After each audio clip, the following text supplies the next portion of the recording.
darles la bienvenida a su casa. Esta es la casa de todos, de militares y de civiles. El teniente general Rafael Sánchez Ortega, que es el director de este Centro Superior de Estudios de la Defensa Nacional, me pide que excuse su ausencia porque está en este momento volando dirección Oviedo por ser miembro de los premios Princesa de Asturias, y ese es el motivo por el cual no ha podido quedarse, aunque ese hubiera sido su deseo. Presentamos hoy el Panorama Estratégico 2018, una de las publicaciones señeras del Instituto Español de Estudios Estratégicos, producto del trabajo de autores seleccionados por sus conocimientos sobre los temas que se tratan en cada uno de esos panoramas estratégicos. Temas que cuando allá por el mes de poco antes de verano nos reunimos miembros del Instituto con el coordinador de la obra, con Felipe Sagún, y vemos cuáles son los temas que mayor interés pueden suscitar en función de cómo está el panorama internacional. Felipe Sagún es desde hace ya muchos años el coordinador de la obra y es quien proporciona coherencia y sentido al conjunto de esta obra que hoy presentamos. De tal manera que el resultado es mucho más que la suma de 5 capítulos, de 5 trabajos que debo decir que son excelentes. Felipe Sagún es quien coloca el cemento entre esas piedras que hacen que al final surja el edificio. Es, como todo el mundo conoce, es periodista, especializado en política internacional, doctor y profesor de Relaciones Internacionales en la Facultad de Ciencias de la Información y de Ciencias Políticas en la Universidad Complutense y miembro del Consejo Editorial del periódico El Mundo. Tiene un dilatado historial, pero resaltaré solo que fue corresponsal en Estados Unidos y jefe de internacional de Radio Nacional de España. Felipe, muchas gracias por esa excelente coordinación de este panorama, continuando con los años anteriores. A Felipe es imposible que le podamos pagar la labor que hace en favor del Instituto Español de Estudios Estratégicos. Muchísimas gracias, Felipe. El panorama estratégico tiene, como he dicho, 5 capítulos y una introducción que es al final un capítulo más. El primer capítulo, y voy por orden el orden de los capítulos, el primer capítulo está escrito por el almirante José Luis Urcelay Verdugo, que y lleva por título La Unión Europea tras la estrategia global, el futuro de la política común de seguridad y defensa. El almirante Urcelay es el MILREP, que para el que no esté acostumbrado a las siglas militares, es el representante militar de la Unión Europea y de la OTAN, así que tiene 2 cargos. Me temo que no cobra 2 sueldos, pero en fin, y es el representante en las 2 organizaciones del jefe del Estado Mayor de la Defensa desde octubre de 2013. Desde octubre de 2013. Durante los años 2010 hasta 2013 tuvo responsabilidades de adjunto al representante militar de España ante los comités militares de la OTAN y la Unión Europea, así que ya venía con un historial amplio para ese puesto. Previamente había ocupado el puesto de almirante jefe de la División de Operaciones del Estado Mayor de la Armada y jefe de la División de Planes de ese mismo Estado Mayor. El profesor Pere Vilanova, que no ha podido acompañarnos, es el autor del segundo capítulo, que lleva por título Oriente Medio después del Califato. Pere Vilanova es catedrático de Derecho Político en la Universidad de Barcelona y ha sido el director del Departamento de Análisis de la Secretaría General de Política de Defensa del Ministerio de Defensa entre los años 2008 y 2011, y es un gran conocedor de todo el problema de Oriente Medio donde ha llegado a vivir. El tercer capítulo está escrito por Carlos Malamud, y lleva por título América Latina ante una coyuntura crítica. Carlos Malamud es investigador principal del Real Instituto Elcano y catedrático de Historia de América en la Universidad Nacional de Educación a Distancia.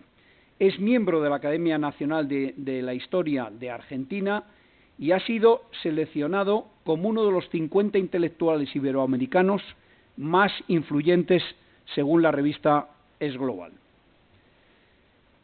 Rafael Bueno ha escrito el 4º capítulo, Asia-Pacífico, un año de elecciones trascendentes y conflictos perpetuos. Rafael Bueno es el director de Política, Sociedad y Programas Educativos de Casa Asia y es también profesor asociado en la Facultad Blanquerna, en la Universidad Ramon Llull, en el Departamento de Relaciones Internacionales. Anteriormente trabajó como investigador en el Departamento de Ciencias Políticas y Economía de la Escuela de Negocios Europea, INSEAD, en el campus de Singapur y en Fontainebleau. Escribe regularmente sobre China y Corea del Norte, país que ha visitado en varias ocasiones. El coronel Ignacio Fuentecobo ha abordado el 5º y último capítulo, con el título El Magreb, importantes desafíos para una región poco integrada. El coronel Fuente es analista del Instituto Español de Estudios Estratégicos y anteriormente fue profesor de Estrategia y Organización de la Escuela de Guerra del Ejército hasta el año 2002 y también luego posteriormente hasta el año 2007. Entre el año 2002 y 2007 ha sido analista y jefe de la sección en la sección de estrategia de la División de Estrategia y Planes del Estado Mayor Conjunto. Además de agradecer a los autores su trabajo, quiero también mostrar mi agradecimiento a todos aquellos que en la sombra han hecho posible este panorama estratégico. A la Subdirección General de Publicaciones y Patrimonio Cultural, que es la que se encarga de toda la impresión y de vigilar la calidad de la obra, y al personal administrativo y en general a todo el personal del Instituto Español de Estudios Estratégicos que han contribuido a que hoy presentemos una excelente publicación. Enhorabuena a todos y yo ya le cedo la palabra a Felipe Sagún para presentar la obra y a las 7 en punto iniciaremos el coloquio para darles la voz a todos ustedes. Felipe, cuando quieras tienes la palabra. Muchísimas gracias. En primer lugar, al general Miguel Ángel Ballesteros, porque sin su energía, su dedicación y su interés, probablemente sería imposible reunir a estos grupos, no solamente el del Panorama, sino el de muchas de las otras publicaciones, y a la vez estar presente en las principales instituciones, universidades, en fin. Yo a veces me pregunto de dónde se sale tanto esfuerzo con tan escasos recursos y con unos resultados tan... Por otro lado, para mí es un placer y siempre estaré agradecido a tantos años de contacto y relación con esta casa, desde comienzos de los 80 en grupos, seminarios de trabajo, luego en el 96 el curso de altos estudios militares, que me tuvo viniendo muchas tardes durante meses, y luego de los viajes con los compañeros, la mayoría militares, alguno está aquí presente, de los que he aprendido siempre mucho. Sin la labor de coordinación de personas como el coronel Ignacio, que se nos va, y le quiero dar las gracias en público porque han sido varios años, él llevando la logística. Cualquiera que se dedique a esto sabe lo importante que es. Hasta esta mañana no había puesto título a estas palabras de presentación antes de dar paso a los miembros del grupo de este año.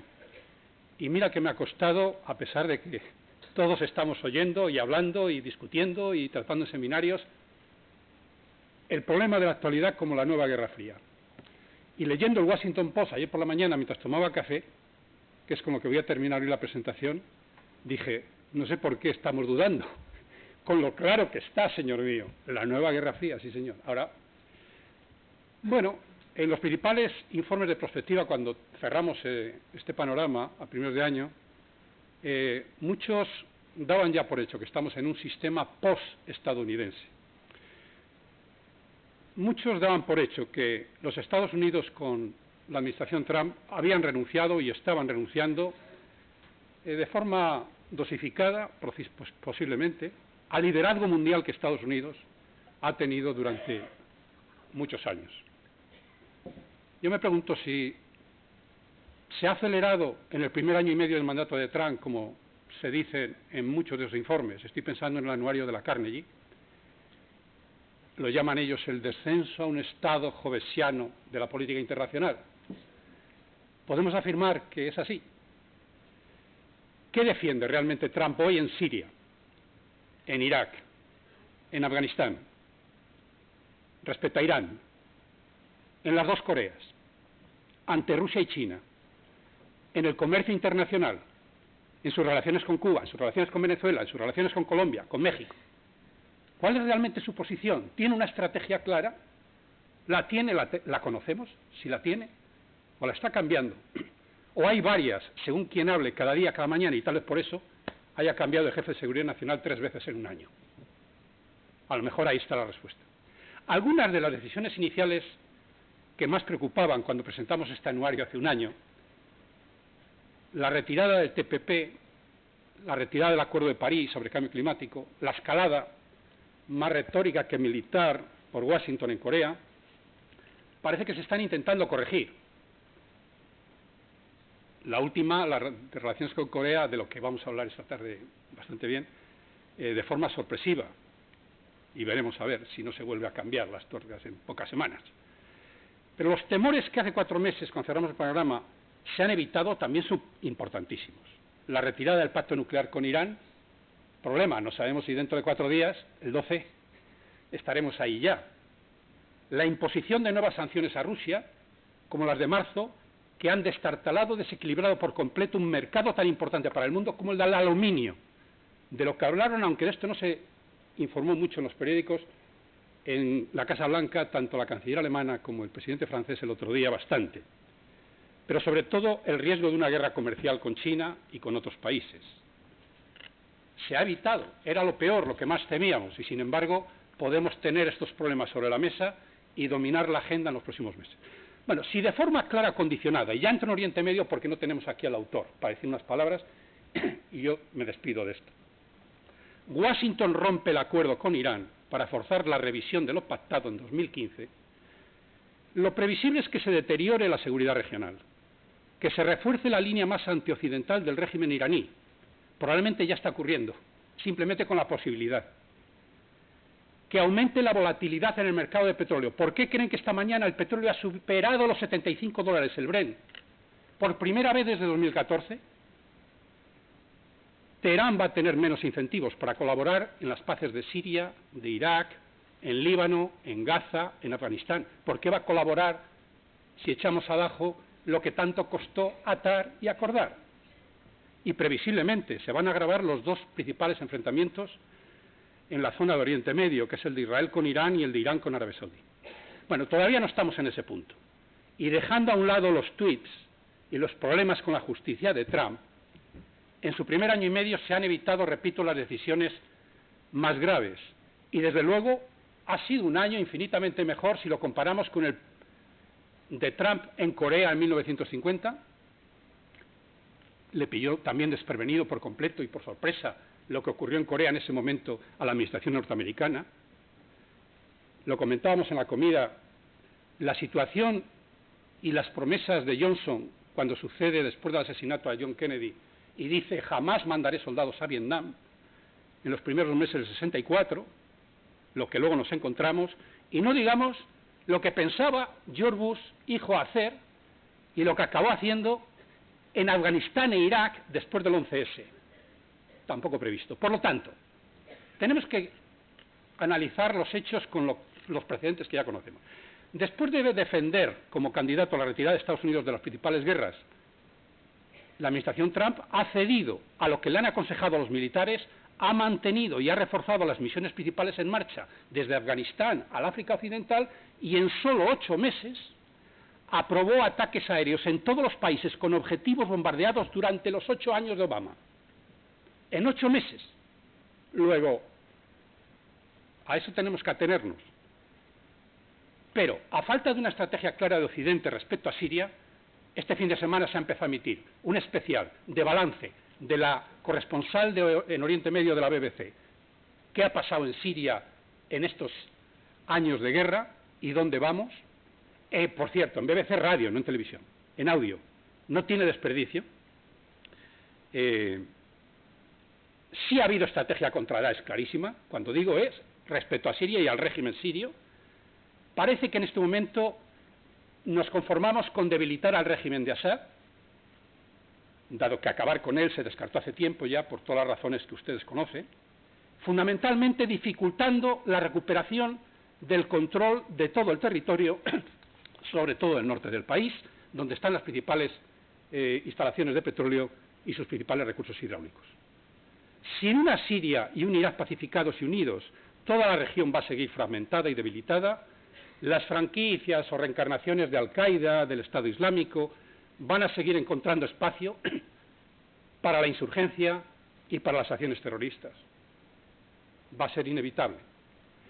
Como Rusia, los kurdos, el resto de los actores regionales, Assad tiene su propia agenda, incluso respecto a Rusia, y se ha resistido a hacer lo que le dice Rusia en ocasiones muy importantes en estos años. Y sin un acuerdo con Turquía, que sigue siendo el pívot y el comodín, la carta comodín estratégica más importante de la zona, y el país más independiente junto con Irán, va a ser difícil lograr sin ellos, sin Turquía y sin Irán, los acuerdos necesarios para poner en marcha el proceso de paz y reconstrucción que todos necesitan. Sobre todo los refugiados, los millones de refugiados que han perdido todo. Bueno, en términos estratégicos, Turquía está ejerciendo para Europa, yo creo, un rol de filtro y de contención de amenazas, salvando las distancias, comparable al de Marruecos para España durante mucho tiempo, respecto a Europa. Ahora, cuanto más se distancien suníes y chiíes, más fácil será para Rusia, la Rusia de Putin durante unos cuantos años, por lo que vemos más, seguir recuperando la influencia perdida en Oriente Medio, después del fin de la URSS. Luego estamos regalando una base estratégica muy importante. Por lo tanto, lo dejo aquí, estas referencias a Oriente Medio, aunque estoy seguro que Pere Vilanova, que es mucho más, le interesa mucho más la teoría, y de hecho empieza el capítulo, no lo dejen de leer, con la referencia a una de las metodologías analizadas por el Instituto de la Paz de Oslo para el estudio de conflictos, que se salen mucho de esto. Me he acordado estos días de uno de los mejores profesores de temas soviéticos en Estados Unidos, que luego acabó dirigiendo la CIA y siendo el secretario de Defensa de Estados Unidos, Robert Gates. Robert Gates, antes de pasar a ocupar las posiciones que les digo, solía decir que los pronósticos sobre las guerras del futuro nunca han resultado correctos. Y citaba muchos ejemplos. El mío, como periodista, el que más siempre guardo en la memoria es la entrada de los tanques en Kuwait, 31 de julio y 1 de agosto de 1990. Y la sorpresa, la embajadora entonces en Estados Unidos allí decía que nunca le había transmitido el mensaje que Saddam recibió como dando luz verde, o al menos garantizando que no iba a sufrir lo que luego sufrió. Pero luego el resto, ¿cómo nos cogió desprevenidos todo aquello? Bueno, del 11S ya he hecho referencia. ¿Quién podía imaginar antes del 11S que estamos en el principio de la campaña de guerras en Afganistán, Irak y otra media docena de países, que iban a prolongarse toda una generación y que todavía siguen siendo las más importantes del planeta? Y esto fue antes de ayer. Para la mayoría de nosotros, por la edad que veo, hay de todo, hay una mezcla. Pero, vamos, ya éramos... bueno, acabemos o no en lo que el profesor Allison ha llamado la trampa de Tucídides en su último libro. Esparta, Tebas y Atenas con armas nucleares serían hoy. La dinámica asumida por los tres actores equivalentes actualmente en sus estrategias de seguridad, las últimas conocidas, apunta en esa dirección. La revisión cuatrienal de 2006 del Pentágono, algunos de ustedes la pueden recordar, decía: la misión prioritaria, fundamental, sin discusión, de nuestra seguridad está en, y va a estar, la larga guerra contra el terrorismo internacional, entre comillas, en la que se aprobó en enero, en el Pentágono, firmada por Jim Mattis. Aquella larga guerra prácticamente ha desaparecido. Y aunque sigan activas las guerras que provocó, por cierto, donde están muriendo el 90% de las bajas hoy en conflictos y prácticamente el mismo porcentaje en atentados terroristas en el mundo, la prioridad hoy es la contención de China y Rusia, sobre todo en Eurasia. Nos decía un profesor que pasó por el Cano hace unos días, el profesor Masáez, a presentarnos el libro que está leyendo todo el mundo ahora y citando sobre Eurasia, que acababa de venir del Pentágono de hacer entrevistas para su próximo libro y que le habían dicho varios de los directores generales con los que había entrevistado que el 90% de su tiempo se dedica a eso, exactamente, a la amenaza de China y de Rusia. Digo por si necesitábamos a...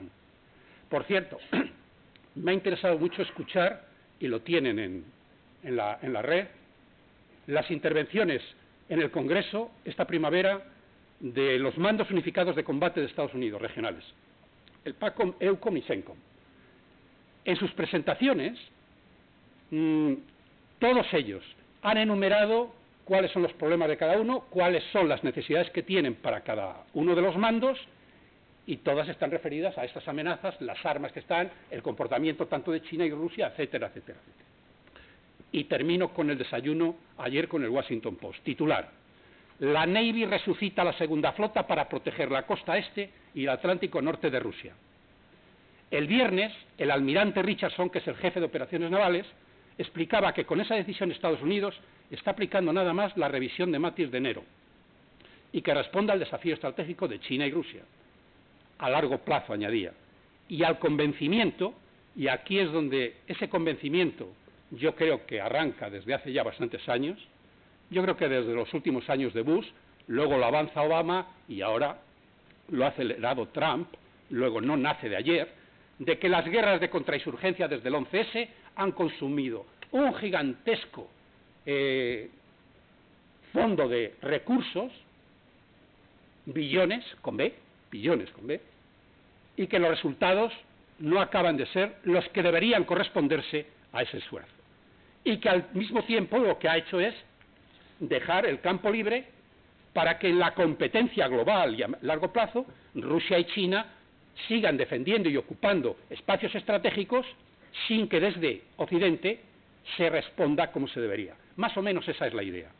Bueno, Richard Haass, el que dirige el Council of Foreign Relations de Nueva York, comenta cada vez que habla en ruedas de prensa allí que estamos, si es una guerra fría, en una guerra diferente.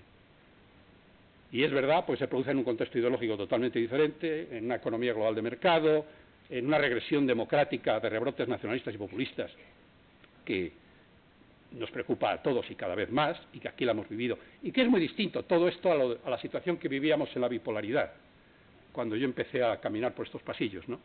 Es un juego de 3 y no de 2, y el segundo no es Rusia, precisamente, es China, aunque Rusia dé mucha guerra, pero es evidente que la dinámica de nueva guerra fría se está consolidando, y que si no se ataja el proceso abierto por Trump de proteccionismo comercial en estas últimas semanas, la recuperación económica global, que podría ser con lo que abriríamos, o se podría haber abierto este panorama, pues que el titular sería optimismo, hemos salido de la crisis económica definitivamente en todo el mundo, la recuperación ya es global. Habría que añadir, el problema es que cada 10 años normalmente termina el ciclo y ya estamos cumpliendo desde que empezó esa recuperación global los 10 años. Luego ya estamos casi en puertas de la siguiente si se cumplen los ciclos económicos, pero en cualquier caso, parecía la mejor noticia de 2018 y les decía antes el precio del petróleo cómo está respondiendo a las tensiones y a la retórica belicista o de tensión de Oriente Medio. Si esto no se para y se ataja y se resuelve correctamente, tenemos que prepararnos para lo peor. De manera que estas serían las referencias y vamos directamente a los que realmente me enriquecen a mí como lector, igual que a los alumnos del máster de esta casa que he estado leyendo toda esta semana TFMs y aprendiendo mucho de ellos. Empezamos con el almirante José Luis Urcelay. Todos han escuchado muchas veces la frase de la alta representante de la Unión Europea, Federica Mogherini, de que en seguridad y defensa se avanzó en 10 años más que después de la aprobación de la estrategia global que en los 10 años anteriores. Y yo creo que esa reflexión impregna este primer capítulo de Panorama. ¿Qué condiciones, mi almirante? ¿Y qué medidas son más importantes para que esta ruta, desde Bratislava y concretada en la Cumbre Europea de diciembre, hacia esa cooperación estructurada y otros objetivos importantes, se hagan realidad. Voy a sacarme el micrófono. Por favor. Bueno, pues muchas gracias. Antes de contestar a esa pregunta, me gustaría empezar por darle las gracias al general Ballesteros y darle las gracias y la enhorabuena. La enhorabuena no solamente por este trabajo concreto, sino por toda una trayectoria dentro del Instituto Español de Estudios Estratégicos que has dirigido con tantísima eficacia y con tantísima brillantez. Enhorabuena. Y seguro que seguiremos disfrutando de tu pensamiento y de tus contribuciones a partir de ahora. Quería también dar las gracias a mis antiguos profesores, comandantes y compañeros que hay aquí, que han tenido la amabilidad, a pesar de conocerme, de venir a escuchar lo que yo pudiera decir. Seguramente han venido por los demás y no por mí, ¿no? Pero muchas gracias por estar aquí y seguro que luego en el debate tendremos ahí unas magníficas preguntas que enriquecerán mucho lo que nosotros podamos decir. Y muchas gracias también a tanta gente joven como hay aquí hoy. Da gusto ver que hay universitarios y profesionales jóvenes que están interesados en ver lo que pasa en el mundo de la seguridad y la defensa en un sentido muy amplio. Y finalmente, para concluir este capítulo de agradecimientos, quiero dar expresamente las gracias a los que han ayudado a la redacción de mi capítulo. Mi capítulo ha sido una labor de equipo que hemos disfrutado mucho, mis colaboradores en la representación militar española en Bruselas y yo.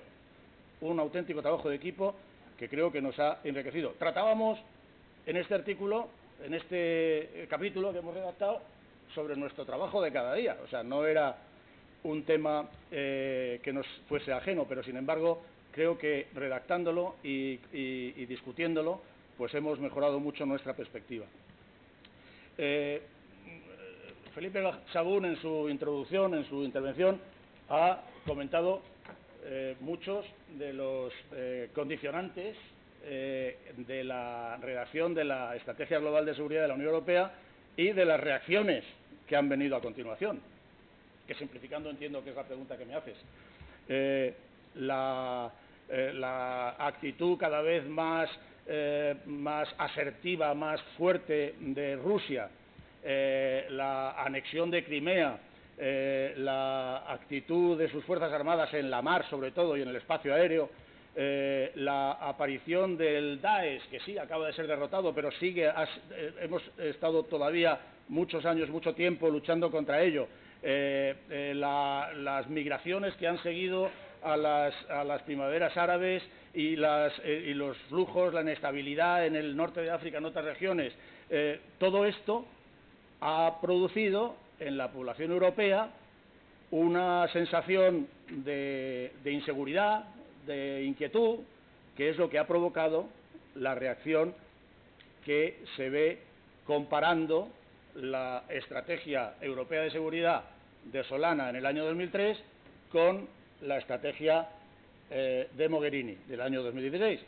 Una estrategia, la de Solana, que empezaba diciendo Europa nunca ha sido más libre, más próspera, más estupenda, y otra, la de Mogherini, que empieza diciendo que nunca hemos tenido una sensación de inestabilidad en nuestro entorno más cercano. Es decir, una especie de pesimismo a la vista de estas cosas que habían sucedido a lo largo de los últimos años y en particular desde el año 2014.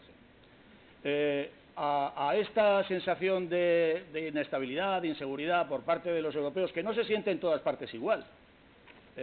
Hace pocos días he tenido la suerte de ir a ver a nuestras tropas en Letonia. Hablas con los letones y con las autoridades y con la gente. Y su percepción sobre la amenaza que puede representar Rusia no tiene nada que ver con la que sentimos en Madrid. Pero, por el contrario, la percepción de inseguridad que nos producen los ataques terroristas en el sur de Europa, pues tampoco en Letonia se siente con la misma intensidad. Pero también esto, que en un momento determinado pudo ser un motivo de preocupación, porque pudiese afectar a la cohesión y a la seguridad y a la solidaridad, no solamente en la Unión Europea, y yo creo que más grave en la OTAN, pues afortunadamente se ha ido, creo yo, este riesgo ha ido mitigándose y prácticamente desapareciendo, sobre todo después de la cumbre de Varsovia de la OTAN. Me parece que hay, aparte de estos factores estratégicos que has comentado, una serie de factores políticos en los cuales también has hecho alguna mención. Por supuesto, la llegada de la nueva administración en los Estados Unidos, la administración del presidente Trump, imprevisible muchas veces, crítico con respecto a la Unión Europea, poniendo en duda la aplicación del artículo 5 al principio de su legislatura, muy exigente con los países europeos que somos miembros a la vez de la OTAN y de la Unión Europea en cuanto al burden sharing, a la compartición de la carga de la seguridad, que ha provocado la implantación del compromiso de inversiones en defensa en la OTAN y que luego se ha trasladado también a la Unión Europea a través de los compromisos que asumen las naciones al participar en el PESCO, ¿no? En segundo lugar, la crisis económica, sí, superada o casi superada, pero que durante el tiempo que estuvo vigente produjo una tensión norte-sur en Europa importante.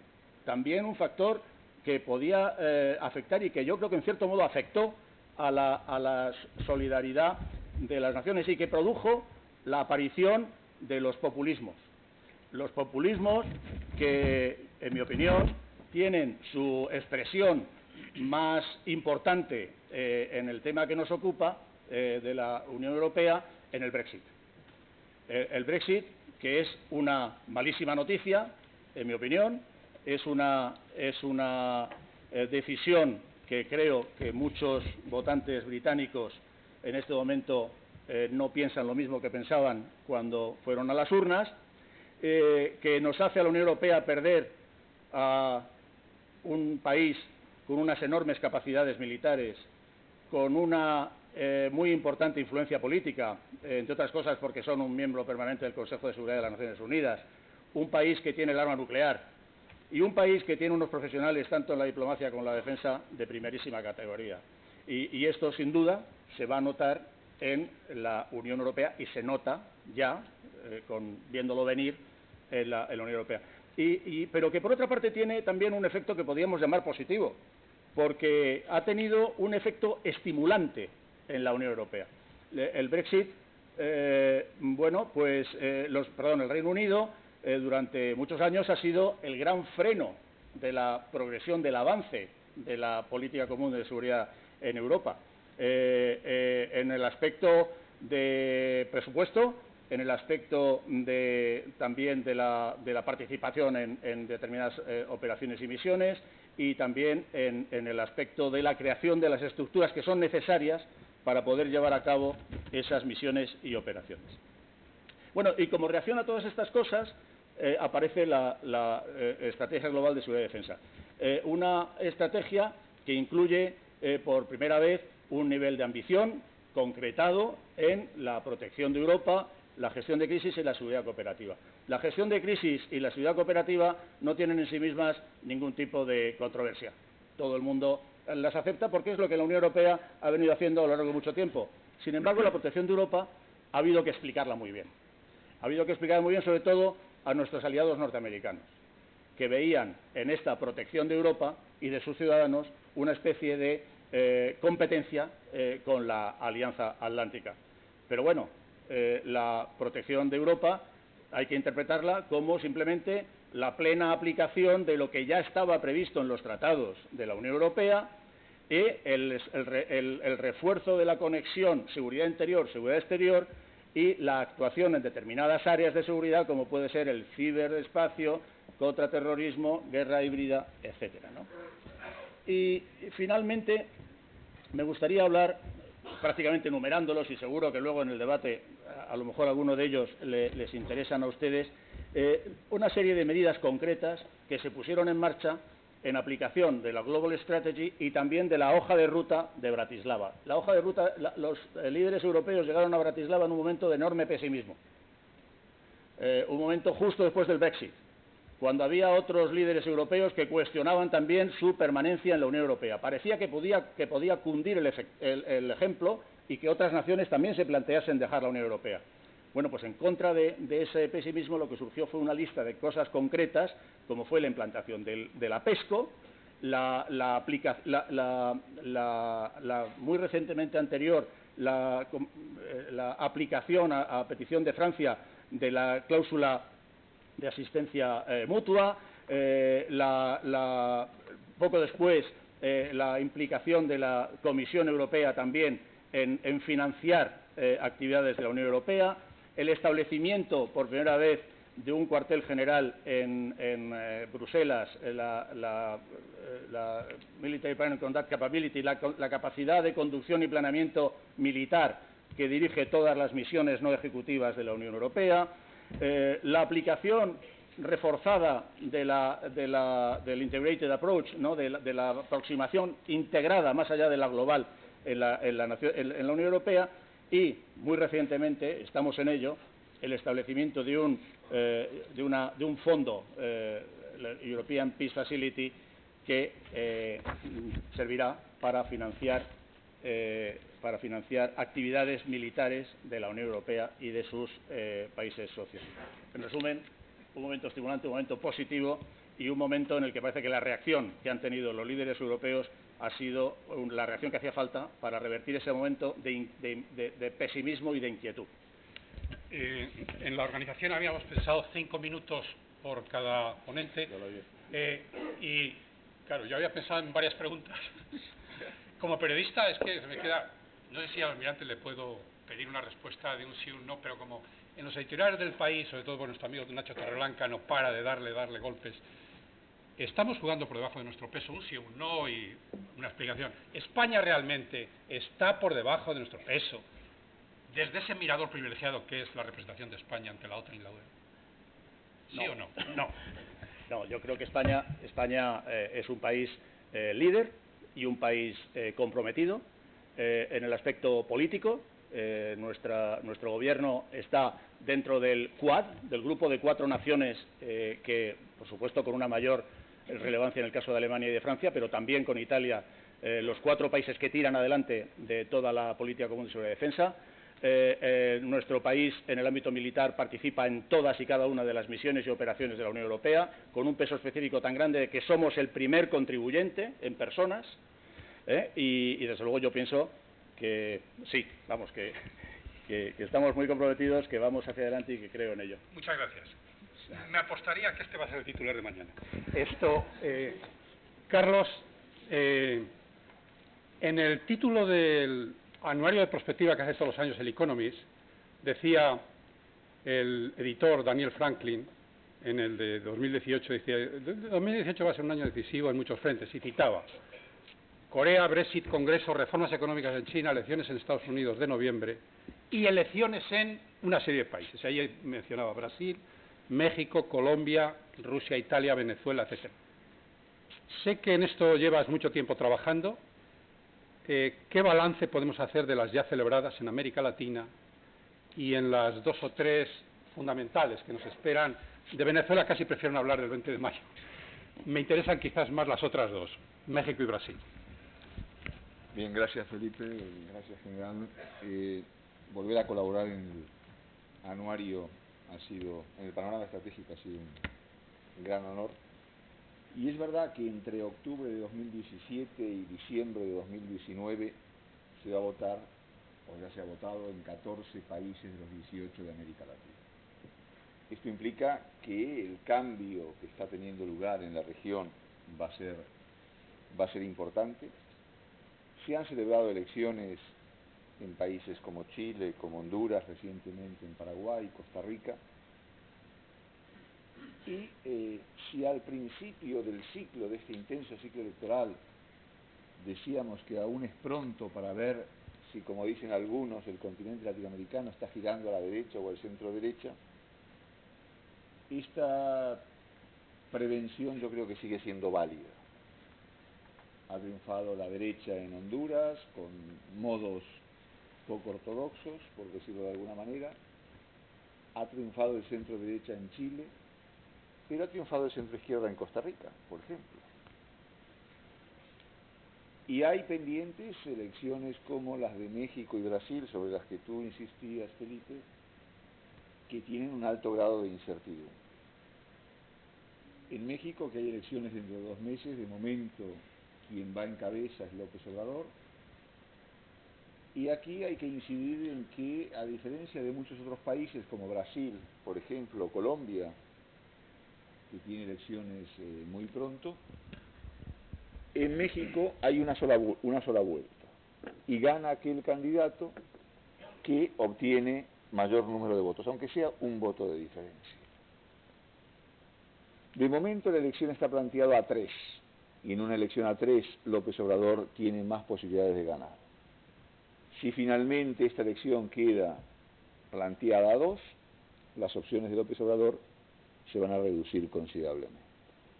También, y de momento, ha logrado o ha tenido la habilidad, y aquí hay que decir que el principal enemigo de López Obrador es López Obrador. López Obrador ha tenido la gran habilidad de enfrentarse con todos los grandes empresarios mexicanos, empezando por Carlos Slim, a cuenta básicamente, pero no solo, de la construcción del nuevo aeropuerto de Ciudad de México. Y la otra gran incógnita es Brasil, un Brasil con Lula preso por casos de corrupción, un Brasil donde de momento no emerge ningún candidato capaz de atraer el entusiasmo de la ciudadanía brasileña. Todavía es pronto, las elecciones son en octubre, todavía no están designados los grandes candidatos, y habrá que ver cómo influye la prisión de Lula o el énfasis del Partido de los Trabajadores, al cual Lula pertenece, de seguir manteniendo su candidatura pese a todo. No sé si te han sorprendido las movilizaciones de Nicaragua de las últimas semanas con tantos muertos y el repunte de nuevo de la inflación en Argentina, que parecía que era el fantasma o el mal que Macri había venido a frenar o a derrotar. Una breve respuesta o comentario sobre cada una de esas dos cuestiones. Sí, lo de Nicaragua me sorprendió no tanto por la movilización en sí, sino por el momento y sobre todo por la intensidad y la respuesta, por un lado, la respuesta popular, la respuesta de los jóvenes, y también al mismo tiempo la ferocidad de la represión de las fuerzas de seguridad sandinistas y del propio movimiento de choque sandinista. Sobre Argentina, pues evidentemente también. La verdad que la ciclotimia argentina es un clásico de la psicología política, y en este sentido, pues lo que están revelando es que las dificultades que tenía el gobierno de Macri cuando llegó al poder, después de haber triunfado limpiamente al kirchnerismo, son enormes. Y en ese sentido, la fuerte devaluación vivida y el alza de las tasas plantea o conduce al país a un horizonte bastante incierto. Pero hay un punto, y con esto termino brevemente, en el cual ambas preguntas convergen y tienen que ver con la vigencia del proyecto hegemónico cubano-venezolano, que durante mucho tiempo se plasmó en el ALBA por un lado y en UNASUR por el otro.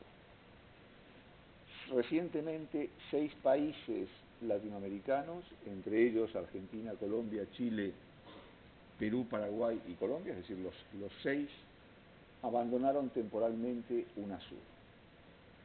Es decir, insatisfechos con la deriva que estaba teniendo UNASUR, que se había convertido básicamente, entre otras cuestiones, gracias a la dirección durante mucho tiempo como secretario general del expresidente colombiano Ernesto Samper, que se había convertido en una herramienta política de Venezuela y del gobierno de Nicolás Maduro. De forma tal que este abandono temporal, que tiene visos de convertirse en definitivo, si las cosas no cambian radicalmente, supone un golpe muy importante al proyecto bolivariano y también está marcando, y habrá que ver cómo se confirma esto con el próximo proceso electoral y con las elecciones pendientes, un declive cada vez más importante del proyecto bolivariano en la región. Muchas gracias, Carlos. Rafael, perdona. Le conozco desde que llegó a la universidad a hacer la licenciatura, de manera que, decía el Economist en la sección Líderes, que es la página del ensayo con el que abre esta semana, en el número que tienen hoy en los kioscos, dice que la desnuclearización de Corea del Norte sigue siendo tan remota, a pesar de lo que acabamos de las noticias que hemos recibido en los últimos días, como la cumbre del Monte Pictus. Yo no tenía muy claro el Monte Pictus y he mirado en Wikipedia o en la enciclopedia, ¿no? Dice, montaña mitológica que separa Corea del Norte de China con varios picos de más de 2.500 metros, coronada por un lago de lava helada la mayor parte del año. 5 kilómetros de perímetro, casi 1 kilómetro de profundidad. ¿La va a superar el señor Trump? Aprieta el botón. No, yo creo que se me no, oye. Tiene que ser en verde. Ahora. Bueno, me puedes llamar Rafa porque Felipe es mi maestro, o sea que es un placer contar con mi maestro. En primer lugar, gracias al Instituto, al General Ballesteros, por haber contado con Casa Asia. Ha sido un placer y un desafío también abarcar todo lo que ha pasado en Asia y el Pacífico en el 2017. Y centrándome en estos 5 minutos, voy a ser muy sintético, algo que aprendí de Felipe Sagún, la capacidad de síntesis. Yo creo que Trump, haga lo que haga, pasará a la historia ya. Para bien o para mal, no le va a afectar lo que haga en la península coreana, pero el problema que hay con la península coreana y el presidente Trump, primero yo diferenciaría Estados Unidos y el presidente Trump, aunque el presidente Trump es el presidente de Estados Unidos, pero yo creo que habría que diferenciarlo en cierta forma en el discurso. El problema es que el presidente Trump no tiene una estrategia clara. Lo vimos cuando, por ejemplo, parte del mismo secretario de Estado, Tillerson, hablaba del diálogo, abogaba por un diálogo con Corea del Norte y él lo desautorizaba, y no solamente lo desautorizaba, sino que se lo cargaba directamente y decía que iba a convertir a Corea del Norte en una tierra de fuego y furia y llamaba al líder norcoreano el pequeño hombre cohete. De ahí pasa a buscar el diálogo, pero despide a la persona que abogaba por ese diálogo, que era Tillerson, y nombra a Mike Pompeo y a John Bolton como consejero de seguridad, que son justamente personas que no se han caracterizado por el diálogo y por buscar el diálogo. O sea que la estrategia, si la tiene, es bastante complicada.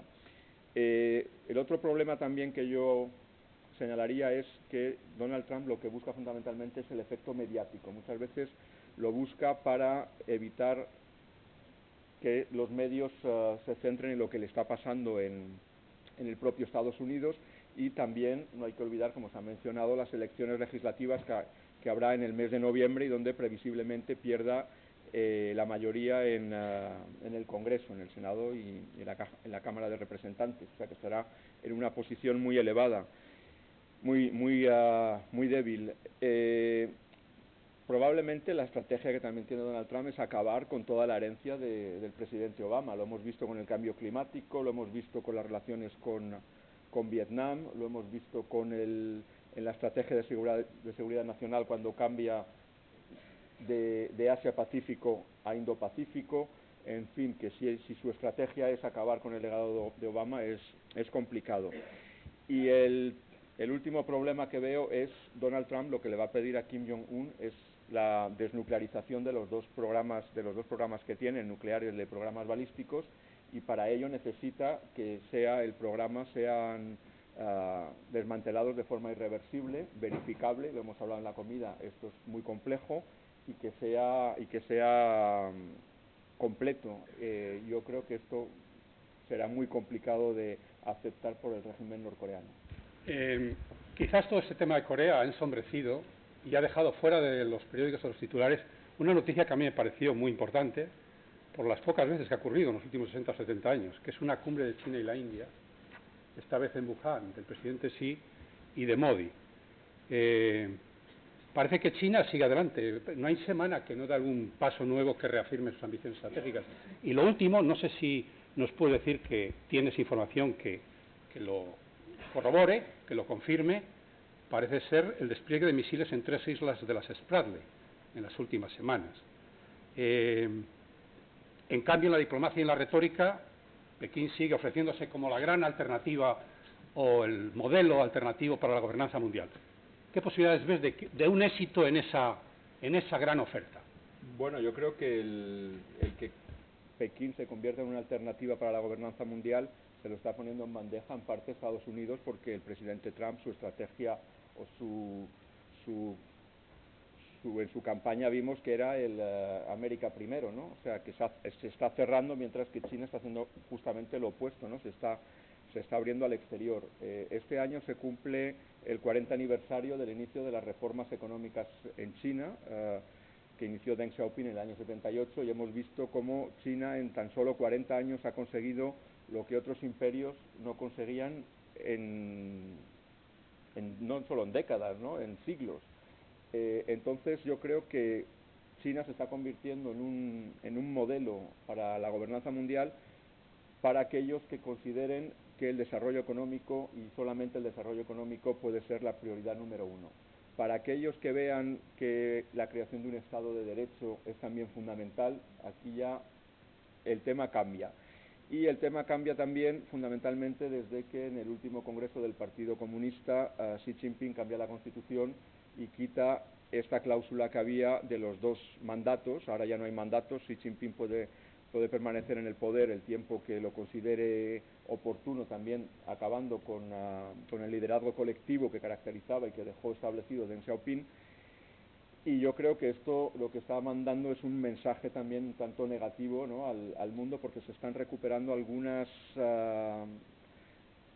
actividades, algunas tendencias que nos recuerdan a veces incluso a la época de la Revolución Cultural. Por ejemplo, ahora en la televisión en Pekín pues se puede ver, en China, en la televisión china, se puede ver como la gente, por ejemplo, hay un programa de autoconfesiones inculpándose de los pecados que han hecho, ¿no? Es algo que nos retrotrae a épocas pasadas bastante tristes, ¿no? Y yo creo que estos son mensajes también un tanto peligrosos para que China pueda ser realmente una alternativa a Estados Unidos. Gracias.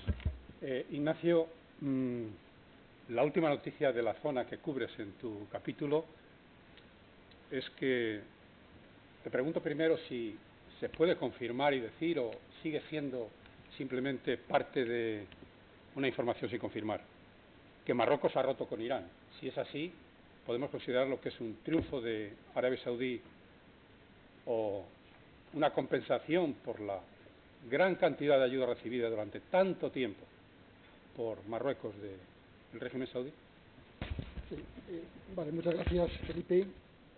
Efectivamente, la información que tenemos desde hace unos días y que se ha confirmado recientemente son las declaraciones del ministro de Asuntos Exteriores marroquí, Nasser Bourita, afirmando de que Marruecos tiene pruebas irrefutables de que se están transportando misiles de corto alcance, lo que se llaman corrientemente MANPADS, desde Irán hasta los territorios ocupados por el Frente Polisario, los campamentos del Frente Polisario, a través de Hezbollah y a través de Argelia. Esta es la información que tenemos.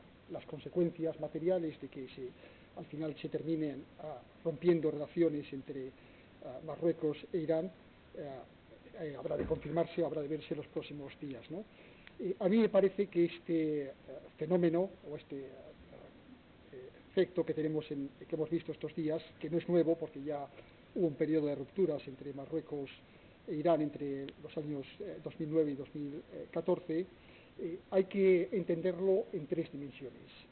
En una dimensión que es local, y Marruecos está lanzando un mensaje acusatorio hacia el Frente Polisario, en el sentido de que se está dotando de armas muy peligrosas, como son los misiles antiaéreos capaces de derribar aviones a cortas distancias, en unos momentos en que Marruecos y el Frente Polisario no están en guerra, ¿no?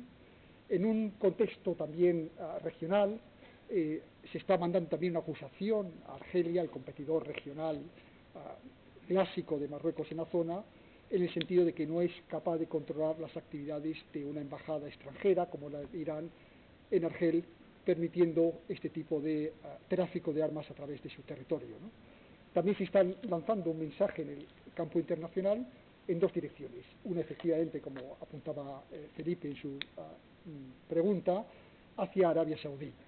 Arabia Saudí ha sido un claro apoyo de Marruecos durante la época de la guerra contra el Frente Polisario en el Sáhara Occidental, lo ha sido en los años sucesivos, y Marruecos le ha devuelto esta alianza apoyando a Arabia Saudí en los casos de la confrontación en el Yemen, la guerra del Yemen, y también en Siria, pero no tanto en la confrontación bilateral que hay ahora mismo en Oriente Medio entre Arabia Saudí y Qatar.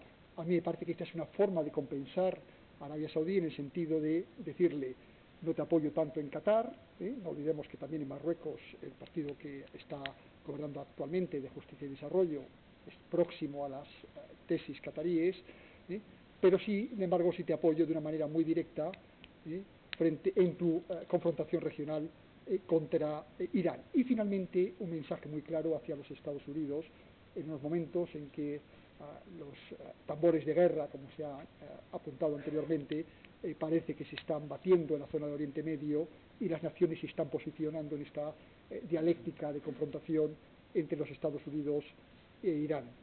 Marruecos está lanzando un mensaje muy claro hacia los Estados Unidos, en unos momentos donde también el contencioso del Sáhara Occidental está adquiriendo una nueva dimensión con el ámbito de las Naciones Unidas, aliándose hacia las posturas norteamericanas y pensando a cambio de que los norteamericanos apoyarán las tesis marroquíes en el Consejo de Seguridad. Son 7 años ya de guerra en Libia. El llamado acuerdo político parece estancado desde octubre. El acuerdo constitucional y el referéndum en el horizonte pues no acaban de conseguirse. ¿Qué perspectivas ves? ¿Crees que puede haber elecciones al final a pesar de todo este año? Y si las hubiera, ¿van a servir de algo? Sí, bueno, es el gran interrogante, y muchos expertos opinan de que las elecciones van a traer pocas consecuencias, porque ya las hubo en el año 2014, en el junio de 2014, y los resultados no tuvieron consecuencias. En un país donde las últimas elecciones, en junio del 2014, votó el 18% de la población, son muy poco significativas. Lo hemos visto también en Túnez ayer. El poco número de personas, el escaso porcentaje de personas que votan en este tipo de elecciones, ¿no? En el caso de Libia hay muchas noticias negativas y algunas positivas, ¿no? En cuanto a las negativas, el país sigue partido de una manera cada vez más evidente entre la zona occidental de la Tripolitania, con su propio gobierno del Congreso Nacional General en Trípoli, y la parte oriental de la Cirenaica, con su propio gobierno representado por la Cámara de Representantes en Tobruk y con su propio ejército del general Khalifa Haftar. Hace un año pensábamos que el general Khalifa Haftar, que era el hombre fuerte, podía terminar ganando la guerra en Libia, desde el momento en que los terroristas del Daesh, del Estado Islámico, habían sido expulsados de la zona de Sirte, y el general Khalifa Haftar había aprovechado esa coyuntura para apoderarse de todas las instalaciones petrolíferas en la zona que se llama como el creciente petrolífero, en la zona del Golfo de Sirte. Ahora bien, desde entonces la situación militar para el general Khalifa Haftar se ha estancado, ha conseguido expulsar a los islamistas de la ciudad de Benghazi, pero no de Derna, en la parte oriental del país, y la situación militar está bastante estancada. En la parte más al sur del país, en el Fesan, parte del ejército del general Khalifa Haftar se le ha rebelado o se le ha pasado al enemigo, con lo cual veo bastante inviable que por la vía de las puras lucha militar pueda imponerse el conjunto del país. La solución es un diálogo político, que es lo que propugna la comunidad internacional, pero mientras los contendientes piensen que a través de la confrontación militar pueden alcanzar sus objetivos políticos, será difícil que se consiga llegar a una solución negociada. Muchísimas gracias. Pues aquí paramos un poco el debate de los ponentes con las presentaciones y doy la palabra a Miguel Ángel Ballesteros, que va a coordinar, a moderar las preguntas de la sala de quien quiera hacer preguntas a cualquiera de los autores de los distintos capítulos. Bueno, pues aprovechen la coyuntura, porque uno no tiene todos los días la oportunidad de formular preguntas al panel de ponentes que tienen en la mesa, entre otros al representante militar en la OTAN y en la Unión Europea. Así que suya es la palabra. Aquí tenemos una palabra pedida. Sí, le aproximan el micrófono ahora, mi señor. Buenas tardes.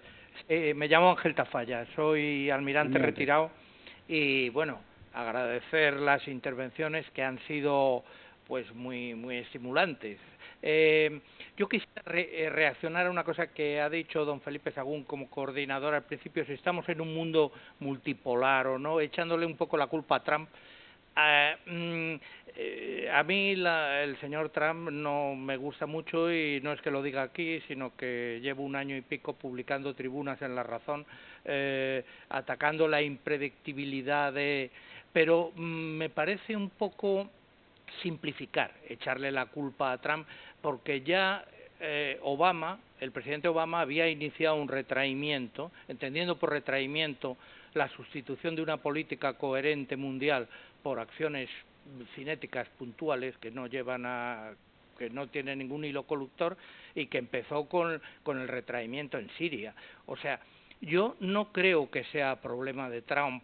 Ojalá fuera Trump, porque de Trump vendría otro, pero estamos ante un retraimiento norteamericano porque hay un sector muy grande del pueblo norteamericano que piensa que la globalización no le ha ido bien. Y si los inventores del orden mundial, por Segunda Guerra Mundial, no creen en su invento, si el pueblo norteamericano no cree en la globalización o cree que le va mal, estamos ante un retraimiento en toda la línea. Los imperios no caen por presión de fuera, los imperios caen por presión de dentro, porque dejan de creer en ellos. Por eso yo creo que la Unión Europea o algún tipo de asociación europea es la única alternativa que tenemos para actuar. Y aquí viene mi pregunta. Si la OTAN ha funcionado hasta el año 90, defendiendo Europa y consolidando el mundo libre, porque había un liderazgo norteamericano, en Europa, ¿dónde vamos a encontrar un liderazgo parecido para que los europeos nos pongamos? Porque todo eso de la PESCO y todo eso está muy bien, pero es de abajo para arriba. Si yo solo he visto un liderazgo que funcione hasta el año 90, que era el norteamericano, ¿dónde está ese liderazgo en Europa? Mi comentario, estoy de acuerdo con lo esencial de lo que usted dice, no en el sentido del pueblo americano, el tercio que le ha votado, y además no sube, tampoco baja, que es lo que a muchos les sorprende, pero se mantiene ahí. Preferiría que pasara la palabra al almirante Celay, la referencia directa que ha hecho al tema de la OTAN o el liderazgo. Yo de liderazgo creo que con Macron fue realmente un balón de oxígeno lo que recibimos mucho en Europa, creyendo o pensando que de ahí estábamos viendo realmente un impulso nuevo, ¿no? Y sobre todo porque llegó con la bandera a Europa a ganar las elecciones como las ganó, y contra todo el establishment de Francia. Ahora bien, estamos viendo las dificultades para que el nuevo gobierno de Merkel acepte muchas de sus propuestas del otoño pasado. Nada más. Hasta ahí me paro, si quieres. Sí, bueno, muchas gracias. Yo creo que efectivamente muchas de las medidas que se toman hoy como esa presión de los Estados Unidos hacia los europeos, por ejemplo, para que se impliquen más en su propia defensa, vienen de la época anterior, vienen del presidente Obama. Lo que ha cambiado ha sido el tono. Lo que ha cambiado ha sido la forma en la que se les exige a los países europeos esa contribución. Pero también es cierto que la reacción de los europeos, en mi opinión, en este asunto concreto, ha sido francamente sorprendente, a favor. O sea, porque no solamente nadie lo discute, sino que en realidad pues la mayor parte de las naciones ya han empezado a elevar significativamente sus presupuestos de defensa, y la forma en la que contribuyen, no solamente con dinero, sino también incluso con capacidades y con contribuciones específicas militares a las misiones y operaciones que tanto la OTAN como la Unión Europea llevan a cargo, ¿no? La pregunta, ¿no? ¿Dónde vamos a encontrar el liderazgo? Bueno, yo creo que no es cosa de hoy. El liderazgo en la Unión Europea claramente viene siempre de la unión de los más fuertes. En este caso concreto, como creo que desde hace bastante tiempo, Alemania y Francia, con sus altibajos, con sus dificultades, por las coyunturas específicas momentáneas de la formación de un gobierno u otro, pero Alemania y Francia tiran con fuerza, a veces con unas discrepancias importantes entre ellos, pero lo hacen de manera también que saben aunar esfuerzos de los demás. Lo hemos visto, lo he intentado decir en la exposición larga que hice antes, en el sentido de que en los últimos 10 meses se han puesto en marcha tantas cosas que parecían condenadas al olvido eterno. El PESCO, la Bella Durmiente, que llevaba un montón de años sin ponerse en marcha, ¿no? O sea, hubo intentos anteriores en otras coyunturas, se ha puesto en marcha. La colaboración entre la OTAN y la Unión Europea, otra cosa que era absolutamente tabú, no había forma de ponerlo en marcha, pues ahora tenemos 74 medidas concretas de colaboración entre la OTAN y la Unión Europea, de forma que se ha convertido en la norma más que en la excepción. Es decir, que yo creo que ese liderazgo por parte de los países principales, entre los cuales está España también. Antes, a la segunda pregunta que me hacía Felipe Saúl, España está presente en ese grupo de 4 naciones que tiran adelante en los asuntos de seguridad y defensa dentro de la Unión Europea. Sí, buenas tardes. Yo quería preguntarle al almirante ese despliegue de misiles en las Spratly y el progresivo aislamiento de Taiwán de sus escasos aliados diplomáticos está exhibiendo un músculo. ¿Qué grado de seguridad hay en la navegación en el mar de China? Tengo que admitir que no soy ningún experto en esa materia. Lo que sí que puedo decir es que yo estoy seguro de que los norteamericanos no van a permitir en ningún momento que se restrinja la libertad de navegación y la aplicación de la Convención de las Naciones Unidas para la Libertad de la Mar en esa zona. Porque nos va mucho a todos nosotros y quizás a los americanos de una forma muy significativa, ¿no? Esto es lo que le puedo contestar. Pero seguro que tú tienes más ideas. Bueno, respecto a Taiwán, la semana pasada hemos visto cómo, ahora no recuerdo el país, había un país de Centroamérica que ha... República Dominicana. Sí.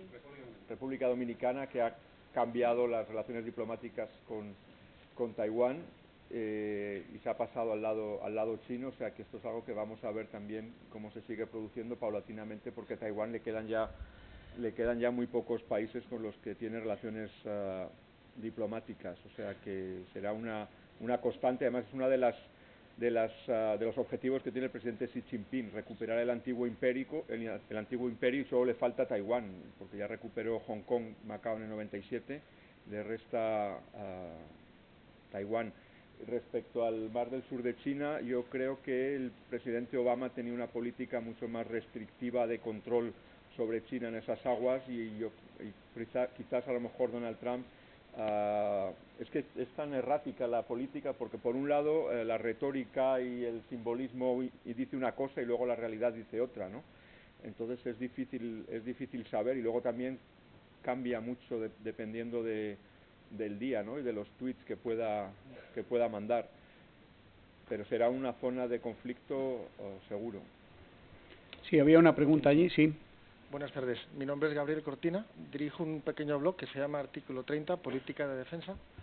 Desde la perspectiva de resolución de conflictos en el panorama estratégico, 2 socios de la Unión Europea realizaron hace poco un ataque beligerante, 3 aliados de la OTAN realizaron hace poco un ataque beligerante.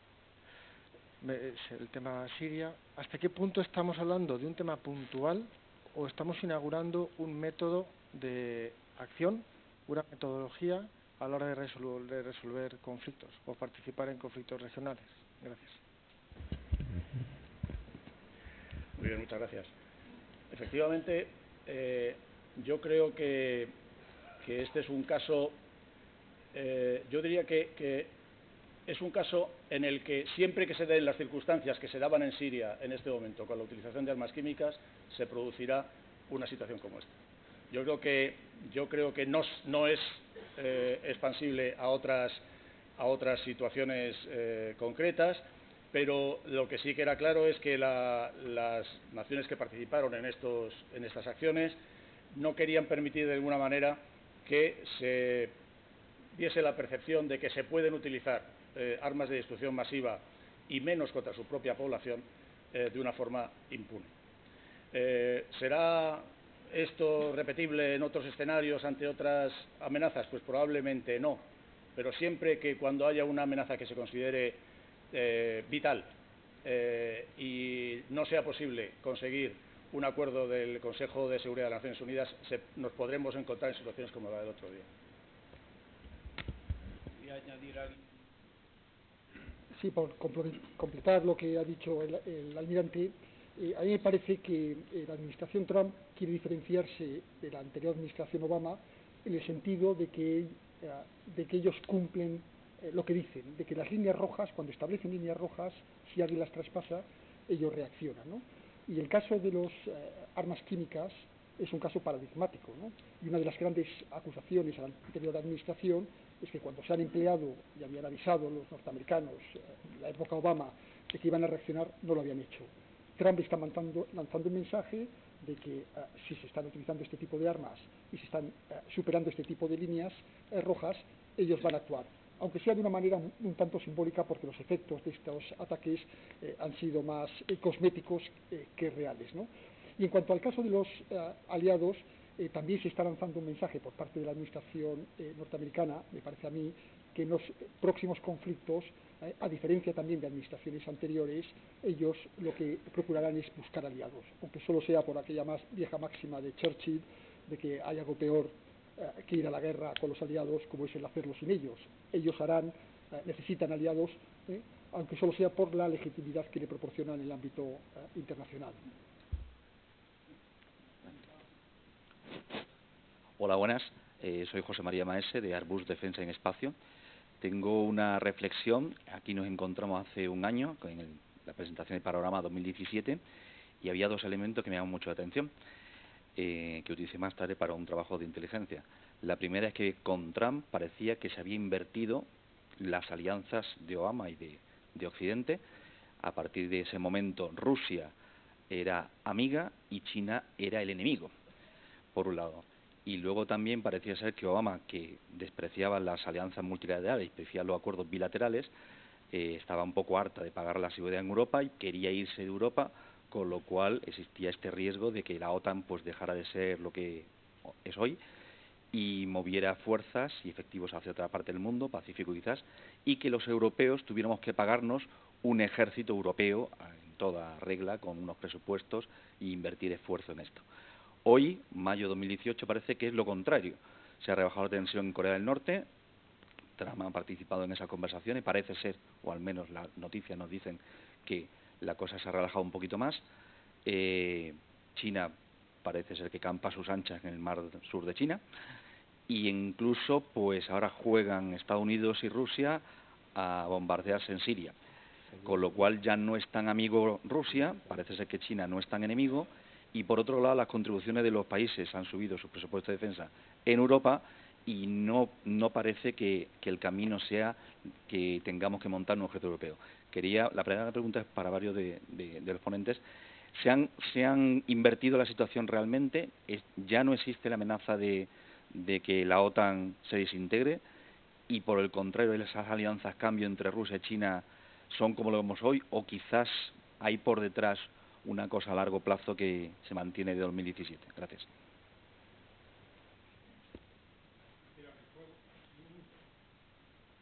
A ver, hace un año la respuesta, si hacemos el enfoque desde el punto de vista de las personas o de los líderes personales, y el liderazgo es un elemento que siempre hay que tenerlo en cuenta, y nos olvidamos de las estructuras, de los contrapesos de poder, si hacemos la pregunta por qué se pensaba eso y decían lo que decían en ese momento, quiénes lo decían, y por qué hoy se dice otra cosa, yo creo que en las estrategias de seguridad, en las revisiones cuatrienales que se hacen de defensa, en ningún sitio aparece que China hoy no sea el enemigo y Rusia lo vuelva a ser.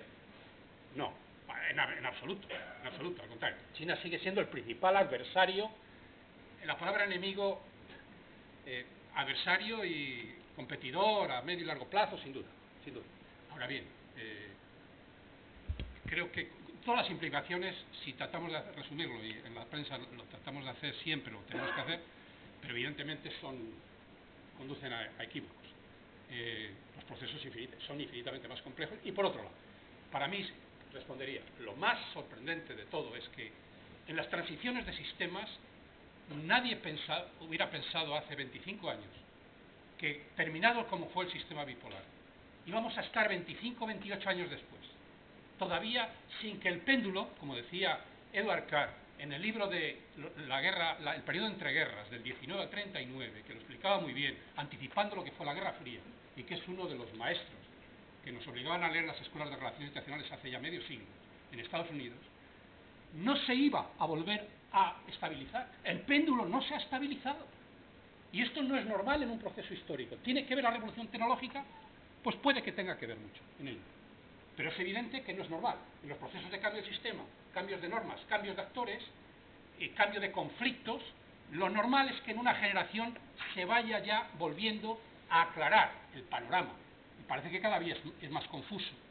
O a lo mejor no lo es, pero tal como se informa o se transmite la masiva información de datos y de manipulación de datos con la que vivimos y que se ha convertido en la principal batalla nueva, como decía la ministra de Defensa en el discurso del nuevo año, y dicen todos ya en sus discursos y sus afines, pues a lo mejor es que vivimos en una realidad virtual y no somos capaces de distanciarlo. Y yo creo que poco a poco iremos aprendiendo e iremos distinguiendo la paja del grano, que ya va siendo.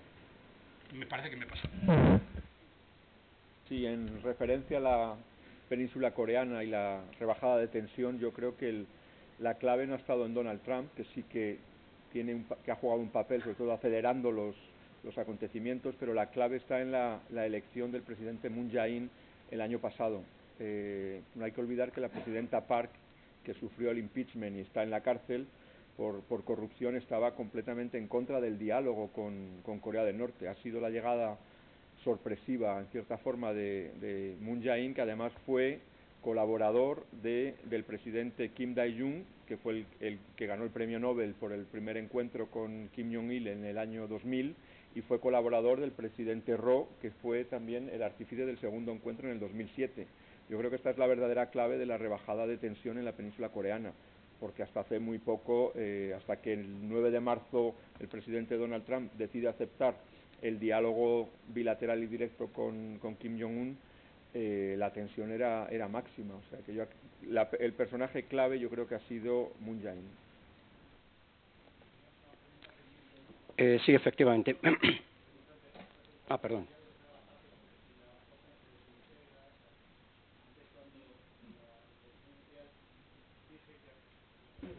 Perdón.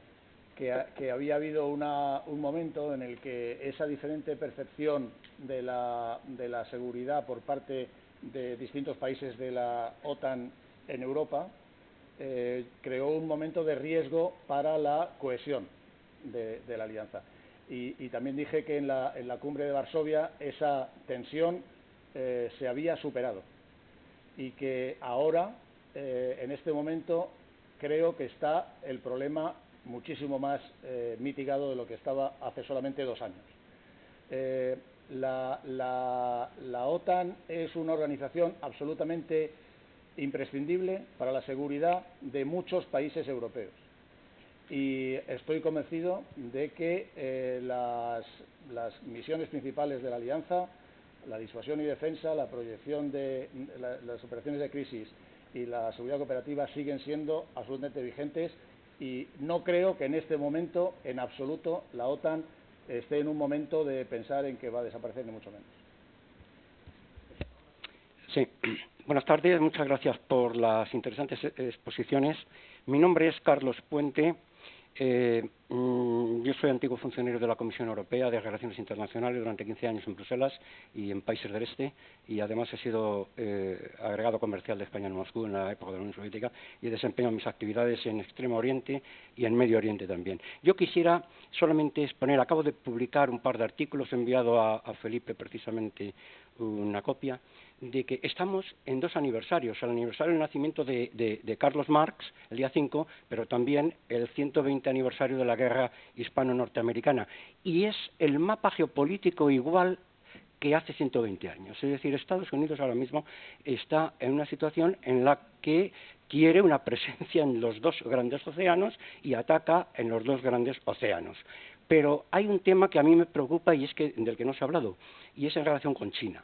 Es decir, ¿no se estará despistando un poco, tanto desde la época del señor Obama, en el que mientras él estaba en Disneyland, los chinos estaban construyendo un canal en Nicaragua y que además existen determinados acuerdos de seguridad en esa zona? Y luego, en el tema del Brexit, estoy seguro que todos ustedes han leído 10 años en Downing Street.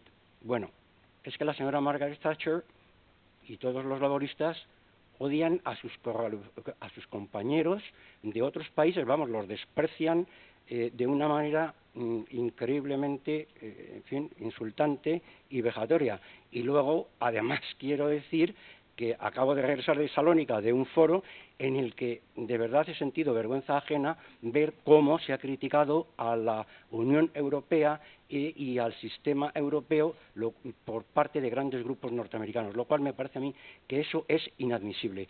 No sé si tienen algún tipo de comentario sobre mi segunda opinión. Muchas gracias.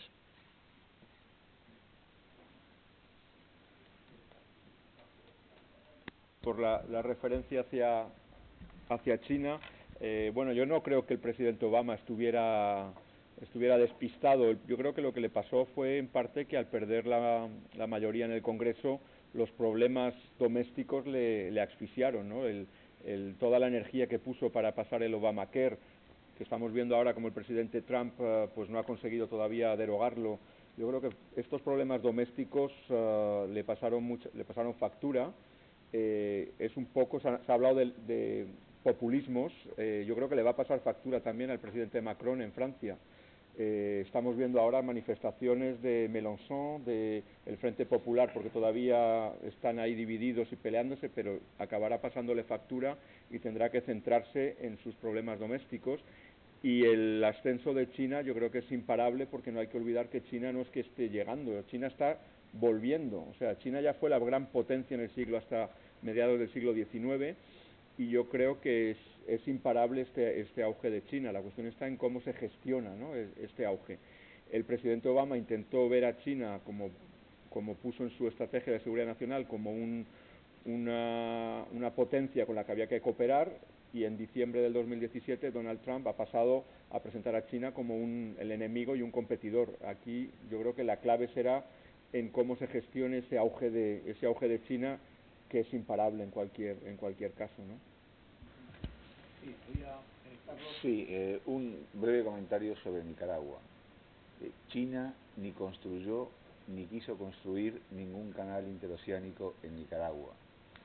Hubo un empresario, chino, socio de Daniel Ortega, que intentaron hacer una serie de negociados. Las movilizaciones recientes tienen que ver, entre otras cosas, con esto y con el manejo cleptocrático, si se puede utilizar el término, del Estado por parte de la familia, es un lapsus, no Somoza, sino Ortega.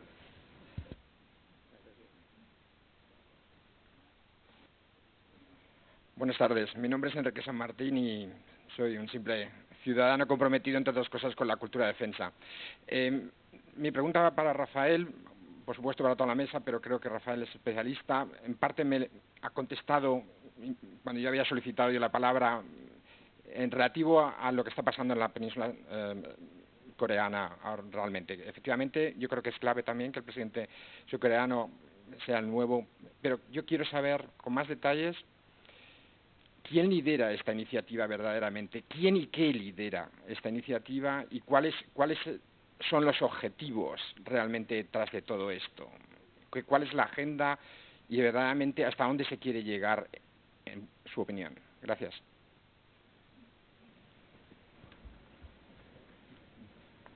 Contesto. Bueno, esto nos daría para estar toda la noche aquí, la verdad. Yo creo que el drama en la península coreana es que hay unas cuantas potencias regionales que tienen intereses en la propia península coreana, y son intereses enfrentados. Entonces, el drama de la separación de la península coreana y de que no se llegue a unas soluciones, pues porque hay actores como Rusia, como China, como Japón, como Estados Unidos, que tienen unos intereses y que son contradictorios entre sí, ¿no? Esto no ayuda. Para Corea del Sur, desde luego, lo principal es tener yo creo que, llegados a este punto, incluso hablo a nivel personal, a lo que se respira en la calle. Yo suelo ir a Corea del Sur cada año y la gente no está preocupada por la situación en la península coreana y por el vecino del norte. Yo creo que lo que más les interesa es tener un espacio de paz, de tranquilidad, para poder seguir, sobre todo a Corea del Sur, siendo una de las potencias económicas y que no les afecte principalmente. Y luego también el hecho de una posible reunificación y una futura reunificación pues que no les afecte económicamente mucho. Por eso los jóvenes fundamentalmente no son ahora bastante reacios a esta futura reunificación, ¿no? Porque no quieren renunciar a todo lo que les ha costado conseguir en estos años de transición, un poco como en España, ¿no? De una dictadura a una democracia consolidada y a una potencia económica a nivel mundial. Yo creo que el principal artífice de este proceso es Corea del Sur en estos momentos, con una administración que está a favor del diálogo. El problema está en que China y sobre todo Estados Unidos pues acepten, en fin, soluciones. Hay, por ejemplo, un sistema federal, o lo que el presidente Deng Xiaoping ya creó para China, un país, dos sistemas, que lo intentó con Taiwán, que no ha funcionado todavía, pero bueno, puede ser algo que se pueda transferir a la propia península coreana, ¿no? Un solo país con dos sistemas diferentes, y ya veremos, a ver. Pero es complicado. Bueno, en esta casa tenemos la costumbre de cerrar a las 7:30 este tipo de actos, y quedan dos preguntas que las vamos a formular en batería. Les voy a pedir a los dos que sean breves en la exposición. Bien, muchas gracias. Bueno, soy Luis Salvador, diputado en el Congreso por Ciudadanos, y viendo la exposición de tan ilustres ponentes y presentador, y además de felicitar por la presentación del informe, sí querría preguntarles escuetamente, que en este momento está muy de boga, y además en el propio Congreso hemos abierto comisiones para hablar sobre el nuevo modelo policial del siglo XXI, pero también sobre la ciberseguridad, la ciberdefensa, la guerra híbrida, las fake news. O sea, estamos hablando de que siempre la información ha sido muy importante para determinar todos estos conflictos internacionales y sobre todo la opinión pública internacional. De hecho, Donald Trump, o sea, es tan famoso y todo el mundo habla de él y todo el mundo conoce su política exterior precisamente por esa capacidad de divulgación y de transferencia de información a través de las redes sociales y de todos los medios de comunicación que existen en este momento. Y por eso quería preguntar a los ponentes, incluso al propio general Ballesteros como experto, qué tienen que decir en la influencia de todo esto por esa guerra híbrida que no se ve dentro de ese concepto de guerra fría que estamos hablando también, y de todo el concepto de ciberseguridad, ciberdefensa, fake news, la opinión pública internacional, y que incluso se ha hablado de que ha llegado a poder cambiar el curso de elecciones en Estados Unidos o del propio Brexit en Inglaterra. Muchas gracias.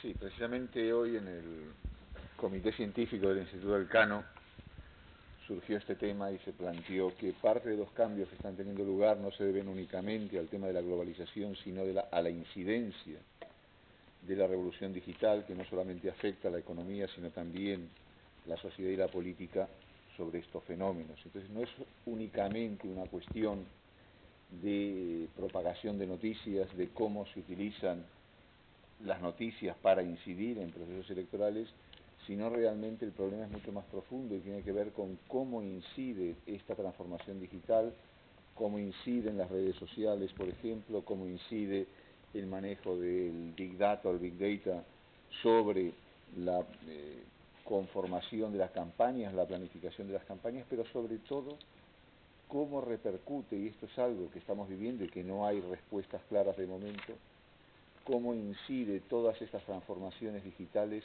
sobre los sistemas democráticos.